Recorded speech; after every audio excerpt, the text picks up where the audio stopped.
That was the week, March the 12th. We are steaming into spring. All sorts of green shoots, including, of course, it seems the end of the pandemic. And I don't want to sound too self-congratulatory, Keith, but you called it. A couple of weeks ago, we did a show on the creator's world and the creator's economy, or a certain kind of a creative economy, is beginning to emerge. What's been happening this week on the creative economy front? Yes, so the newsletter focuses on Roblox, and until yesterday, a totally unknown artist, at least for me. Roblox did an IPO valued at $38 billion. And what Roblox is an economy for children to make games from building blocks and sell them to each other. So the creators on Roblox are users, young users. Yeah. And so the buyers, my good friend Matt Kaufman works there in product, and I'll be knocking on his door for a loan next week, I think. I mean, it kind of reminds me, when I was growing up, we used to go to Belgium and the kids used to make paper flowers, and we used to trade a certain kind of shell for those flowers. Is this real money or is it symbolic on Roblox? Because I assume there'd be some regulatory issues if kids were paying each other for services or products on an internet platform. Well, it's a little bit of both. There is Roblox dollars, or whatever. I don't know if they call them dollars, but there's a Roblox currency, and that is tradable. But there's real world value to this Roblox currency. Roblox themselves don't make it possible for you to realize that value, but there's all kinds of secondary services that do, and so it's genuinely real value. But the distinction between a digital currency and a dollar is becoming so, there almost is no distinction anymore, as we've seen with NFTs, which we talked about last week, and the revelation this week that Beeple, which is the let's say the artist name for an Englishman, sold his collage at Christie's of all places for $69 million. Here's the actual result of the thing. Well, before we get on to Beeple, let's talk about Roblox a bit more. Tell me a little bit about the company. Where's it based, and what's their business model? It's based here in the Silicon Valley. It's if you think about another victory for the Valley, even though you're also reporting that Tim O'Reilly, one of the Valley's pioneers, is writing it off now.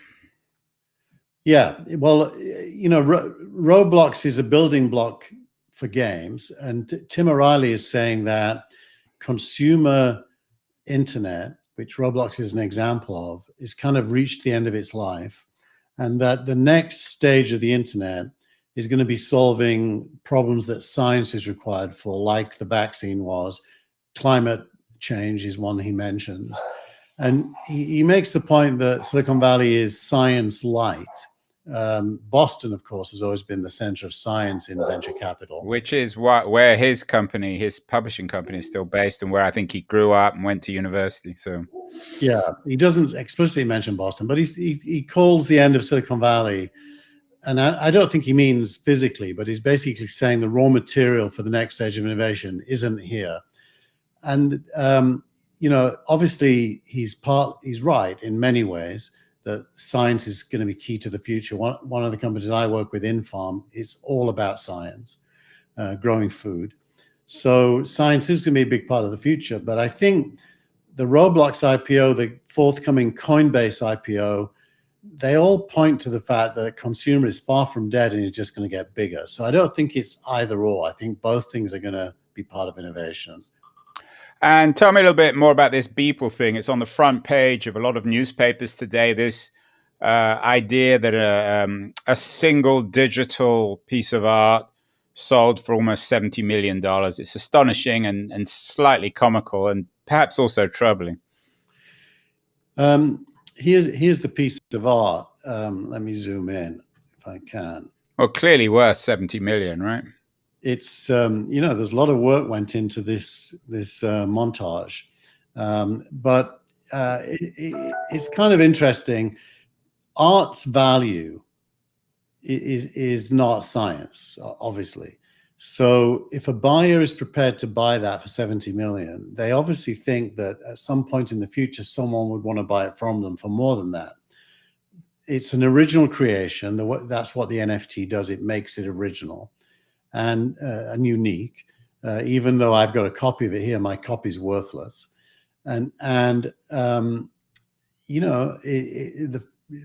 the proof of the pudding is in the writing of the check, isn't it? So it is worth 70. Yeah, and you say it's not science. I'm not sure I agree with you. I mean, maybe people's justification for determining value isn't scientific, but auctions are scientific. I mean, Google's success is essentially built on auction technology, and many of the original Web 1.0 companies were auction based. So I don't see why that's somehow anti-scientific. No, I don't mean it's anti-scientific. I mean the price of a piece of art is subjective. Well, why is that different from science? The value of science is also. I mean, the title of your newsletter this week is "What Do We Value?" Science is just as subjective in terms of how we value it than art, isn't it? In monetary terms, at least. The application of science has a price because it's applied to a problem which there's a value in solving. So, for example, the vaccine, there'll be a certain price per dose that governments pay, Pfizer and Moderna and the like. Yeah, so, but that price changes. I mean, the value of a COVID vaccine was, is probably 1 billion times more valuable today than it was 2 years ago. So I don't think that science is any more or less. In terms of valuing science-based products, I don't think it's any more or less subjective than art or creativity. Yeah, but you will agree that if you and me stand in front of the same piece of art and I would pay X and you would pay Y, neither one of us is right. And yeah, but if you and I was to stand in front of a piece of science or some scientific research or innovation, I wouldn't have any more idea of its value than the piece of art. At least the thing with art is we all think we know what it's worth, but there are also professional art buyers and sellers who are much more professionally and coherently able to quantify its value. I mean, it's not like some schmuck went on the auction and said, "Oh, I'm going to pay 70 million."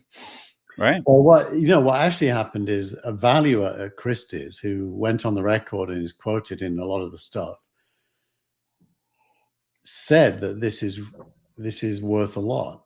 He didn't put an exact price on it, but he said it's worth a lot. Now, obviously, in arriving at that conclusion, he takes into account who the artist is, what they've done before, how notorious they are, and so on, and so how scarce the work is, and all kinds of stuff like that. But more importantly, whether it will retain its value for the next person who wants to own it. And I don't know that I agree with you. That isn't a science at all. And that person's judgment it's one person, may or may not be something you could trust. Yeah, I think what you're talking about with Tim O'Reilly is this, and this comes back to the subreddit discussions we've had about stock market valuation, is the wisdom of the crowd versus the wisdom of the expert. Is that fair? Yeah, the wisdom of the crowd doesn't really play in individual pieces of art because the crowd can't afford to buy it. It more plays in things like Coinbase and cryptocurrency and so on. Here's the O'Reilly, by the way, the end of Silicon Valley as we know it, forward the party may be coming to an end, and he focuses on the end of the consumer internet, entrepreneur, skill base being relevant, the rise of regulation, which is going to screw up, in his view, the consumer internet companies, the importance of climate response, which is inherently capital intensive and local, and what he calls the end of the betting economy. So he's Well, that end of betting economy people have been predicting since the 1990 or the 2000 collapse. Let's talk about, though, the beginnings of a regulatory stage in the internet. Tim's been predicting this. I've been predicting it for a long time. Steve Case has been predicting it. A couple of things happened this week, though, that do suggest that the regulatory economy when it comes to tech under the Biden regime is more than just talk. Yeah, a couple of things happened. Again, it isn't yet clear whether these are shop window dressing or real intent. But Biden has been hiring people that are explicitly, and Lena Khan is the most recent at the FTC, explicitly wanting to regulate big tech. And Tim Wu, I mean, the appointment of Tim Wu is an even bigger deal, it would seem. I don't know if it was last week or the week before. Last week, yeah. But Wu and Khan are, I mean, particularly Khan, I mean, her entire career has been built on the argument that antitrust is relevant with tech. So this must, and she's been appointed, to the FTC? Yeah, and in the same week, Biden, which doesn't mean that, I mean, she's just one of 5 people on the FTC, but it is still quite a big deal. It is. Funnily enough, Facebook's lawyers see it entirely the opposite way. They have asked for dismissal of the case before it's even tried on the basis that there's no grounds, which I think we've talked about quite a lot. I would be, if I was, I think if I was a Google lawyer, I'd be much more nervous about these appointments than Facebook. And maybe even Amazon as well. It is interesting that the 1.9 trillion American recovery package that they passed, which is, if you can believe the New York Times, transformational in the United States, giving to poor people a safety net. Are you allowed to say poor, Keith? You might end up in jail for that. Well, yeah, it's a relative term. Less rich than you. It kicks in under $75,000 a year, which is me, probably not you. Which is not me, but I could go to zero at any moment. But what's interesting is in a week where Biden is solving structural problems, massive structural problems, this stuff is going on the side about big tech, and it feels a bit like a sideshow now, given how successful he's been on the 1.9 trillion and on the vaccines. Well, but the one thing, Biden is sometimes accused, and sometimes he even sort of suggests that his regime is Obama 2 or 3.0. But the one difference, I think, between Obama and Biden, or one of the big differences, is that Obama was really in bed with big tech and Silicon Valley. I remember that stat that Eric Schmidt, in terms of the logs of the White House, Eric Schmidt had visited the White House in the Obama administration more times than anyone else outside his outside of Obama's immediate family. Biden isn't in bed with anyone from tech, and if anything, he's keeping them out of the White House. I'd be amazed if Eric Schmidt or Mark Zuckerberg or Mark Andreessen, any of them had any access to him. That's the weird thing, because these companies are all American success stories that were, for the most part, normal people building things from nothing. And you would think that Biden would have an appreciation for both the effort and the outcome and the significance of it to America's position in the world. I think of these people as American heroes in a way, and they're examples of how capitalism enables rapid success if you do the right thing. Well, that's democracy, Keith. And I know you very briefly you had a link to an Economist piece today about the decline in democracy around the world. But I'm assuming that Silicon Valley and tech doesn't have a great name now, and that what he's doing with Khan and Wu is actually reasonably popular. It's certainly popular in the Republican Party. It's one of the few issues that seem to appeal as much to the right as the left.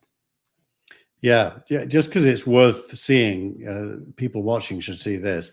This is the Economist's view of which countries became less free and more free in the last 12 months. If the bluer it is, the more free, and the redder it is, the less free. So Africa and Latin America, weirdly enough, did good things. A lot, not all of Africa, but much of it. And the US went darkish orange, which of course is all to do with our good friend Donald Trump. The Orange Man. Anyway, this is more of a show, Keith, about tech than politics. Let's go back. You touched on Coinbase, and you touched, as always, on the crypto revolution. You're increasingly, it seems, confident that the Coinbase IPO is more than just another IPO. It's symbolic in many ways. Yeah, it is symbolic. It's this is a graph of volatility, and you can see that the volatility has been declining and the value has been rising, and the numbers there are in the blue are the number of individuals trading. Okay, but before we get to that, just explain what Coinbase is and why Coinbase is a kind of what's the word? It's not just another company. It's a platform that tells us about the viability of crypto. Yeah, it's an exchange at core, just like the NASDAQ or the London Stock Exchange. It's a live exchange where assets, in this case cryptocurrencies, are bought and sold between people, and prices are established in that process. And it's in other words, to come back to the title of your newsletter this week, Coinbase determines value. Well, the people on it determine the value, and Coinbase. So it's a market between people, and out of all these people on the platform, the market platform, value is determined. Correct, and Coinbase obviously gets paid every time there's a transaction. And it gets... So explain, just in terms of, say, Bitcoin and Bitcoin's value. Bitcoin's value is determined outside Coinbase, right? Well, it's determined across Coinbase and all the other exchanges. So basically, if you think about the number of Bitcoins that are traded daily, it's very large. Out of $1 trillion total market cap, hundreds of millions and billions are traded every day, and the price of Bitcoin is a function of all of those trades, the asks and the bids on all of those trades. So the price measures supply and demand. Really, that's all it does. And so to use another technical term, then the Coinbase IPO is a BFD. It's a big fucking deal, right? It's a big deal. It's going to be a very highly valued company. And what the news this week is that the S1 filing, which is a document you have to file with the SEC before you go public, discloses that a growing and large proportion of all the trades on Coinbase are no longer coming from individuals, but are coming from financial institutions, which is a sign of the solidity of Bitcoin. Is then the Coinbase IPO the equivalent of, say, Netscape in 1995? Yes, it is. It's the opening salvo in general awareness. And whereas Netscape was easy to explain because all you had to do was go on it, can Coinbase explain this stuff to ordinary people, ordinary punters, people who are not part of the crypto sort of subculture? Not so far. So far, it's proven very... I mean, when it goes, you're suggesting it will. When it goes, when you start getting headlines in the newspapers like the Beeple headline, in the equivalent for Coinbase, are the New York Times and the Guardian and CNN, mainstream media, are they going to make Coinbase the darling of the new crypto economy? They already have. if you look at the title of my section after Coinbase this week, it's called Loans, Interest, and Payments. So that kind of speaks to normal language describing it. And if you just look at those things, you can take loans on the blockchain now. You can stake your Bitcoin and get paid interest up to 16% interest, by the way, which, when banks are paying less than 1%, that's a big deal. And BlockFi, who's in that business, raised $350 million this week in a Series D financing. Yeah, but to pay 16% means that is that a serious business, or is that just more marketing? I mean, that's not viable. If you're paying 16%, you're going to get 1% in a traditional bank. No, because they're doing is they're sharing more of the loan yield with you than a bank does. So when they lend, they're charging more than 16% to the borrower, like credit cards do. And when you stake your Bitcoin to allow them to lend, they pay you a much bigger kickback. So they're making a profit, even though you're getting 16%. I mean, what are the chances, Keith, of all this being sort of Enron and Bernie Madoff and the dot-com mania all rolled into one big fuck up? I think the answer is zero chance of that, but it's understandable that cynicism would lead people not to trust. Not that I'm a cynic, of course.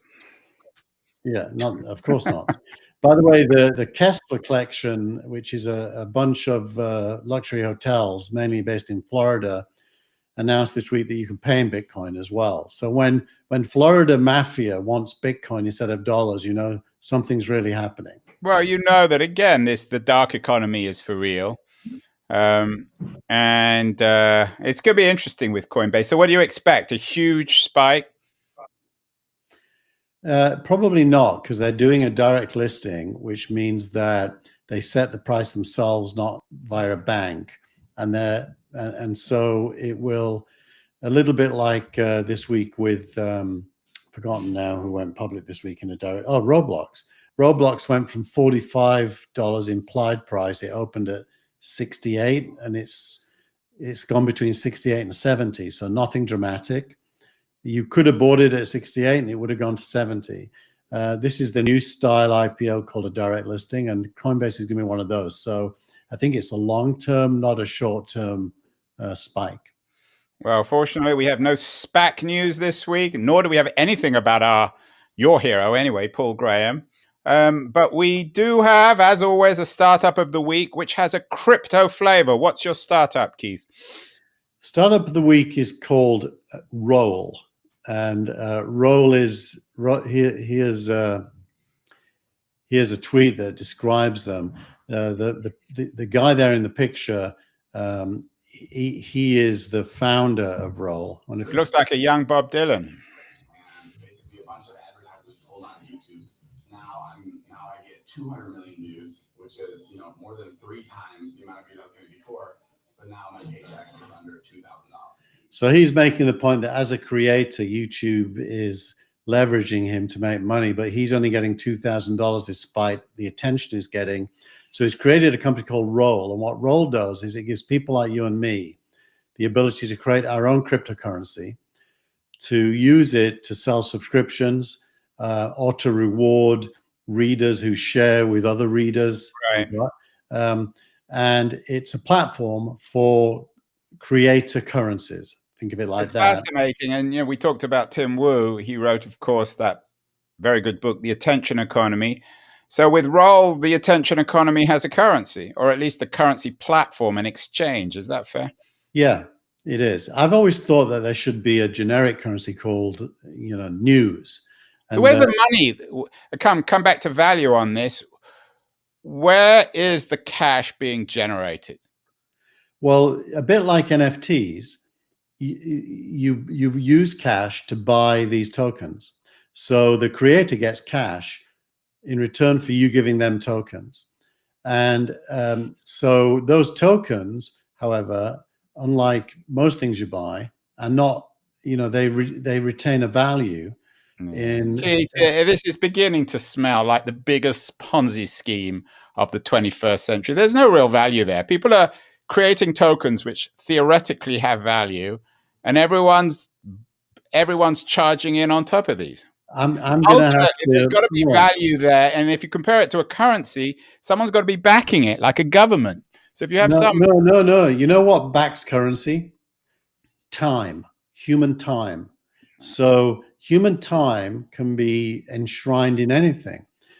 So we have to go and do an Adam Smith or a David Ricardo study week, where the meaning of the word value is time congealed into something that carries that time, and the time equals value. So if I'm spending time doing a newsletter and people pay for it, they're buying my time.